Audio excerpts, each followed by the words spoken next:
Hari ini kita akan belajar tentang sistem peredaran darah pada manusia. Pada materi ini akan dipelajari tentang darah, pembuluh darah, mekanisme peredaran darah, dan gangguan pada sistem peredaran darah manusia. Yang pertama kita bahas tentang darah. Komponen penyusun darah ada dua jenis, ada yang cair dan ada yang padat. Komponen darah yang cair disebut plasma darah. Fungsinya untuk mengedarkan sari makanan, hormon, antibodi, dan zat sisa metabolisme. Sedangkan komponen yang padat dikenal dengan nama sel darah.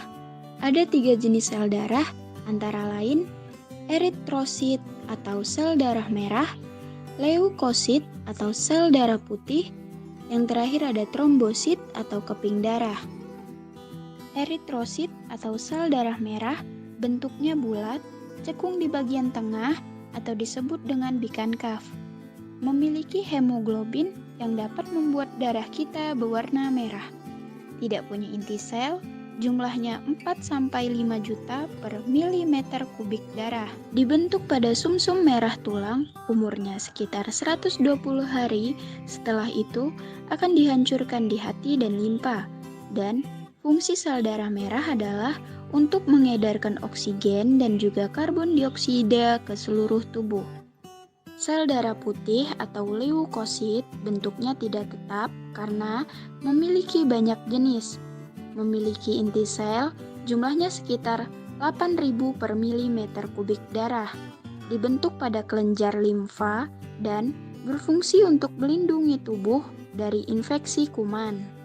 Sedangkan trombosit atau keping darah bentuknya tidak beraturan, tidak punya inti sel, jumlahnya sekitar 250.000 per milimeter kubik darah.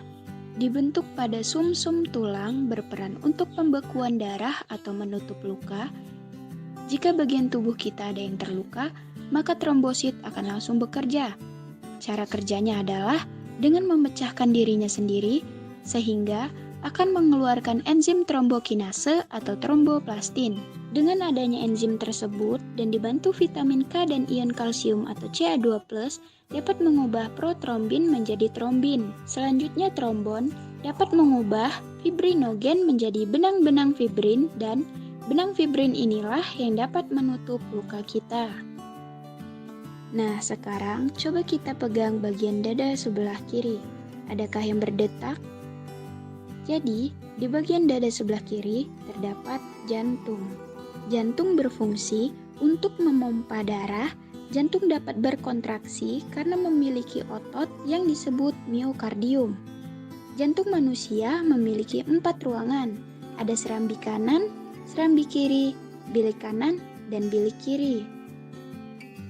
Darah dari serambi akan turun ke bilik. Di antara serambi kanan dan bilik kanan terdapat katup trikuspidalis untuk mencegah darah dari bilik kanan naik lagi ke serambi kanan.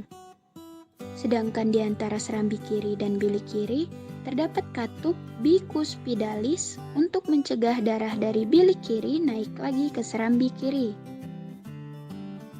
Selain darah dan jantung, kita juga harus mengenal pembuluh darah.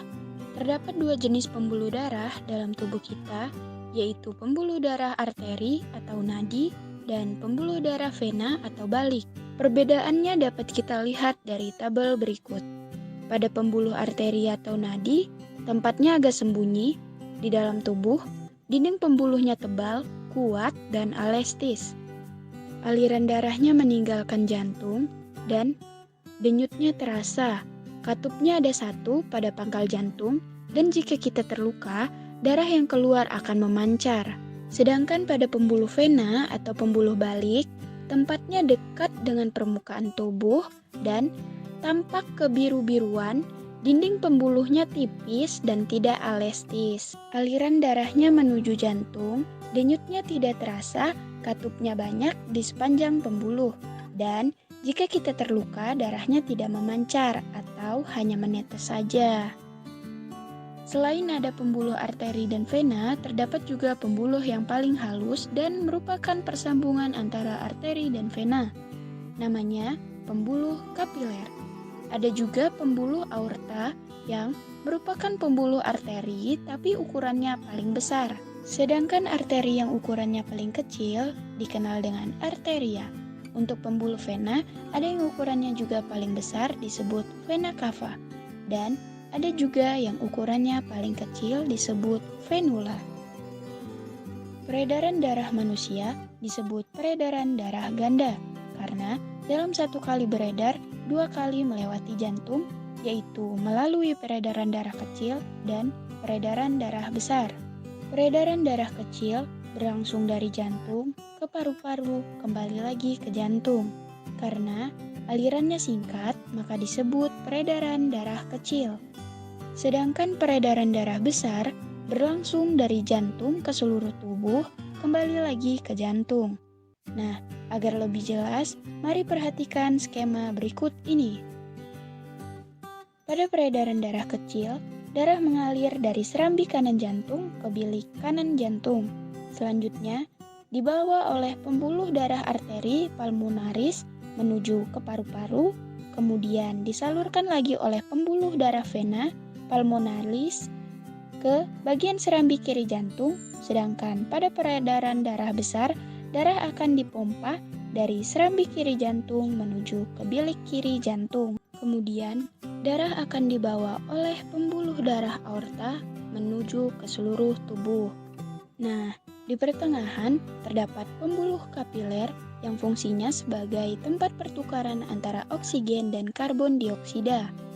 Selanjutnya, darah akan dibawa melalui pembuluh darah vena menuju ke serambi kanan jantung. Beberapa nama gangguan atau penyakit sistem peredaran darah antara lain ada penyakit jantung koroner dan juga stroke, yang dua-duanya akibat penyumbatan pembuluh darah. Hanya saja, untuk penyakit jantung koroner terjadi penyumbatan pembuluh darah di sekitar jantung. Sedangkan penyakit stroke terjadi penyumbatan pembuluh darah di sekitar otak. Selanjutnya ada penyakit varises akibat pelebaran pembuluh vena di sekitar kaki. Kemudian ada penyakit anemia disebabkan karena kekurangan hemoglobin atau kekurangan sel darah merah. Dan ada penyakit hipertensi atau tekanan darah tinggi dan hipotensi tekanan darah rendah.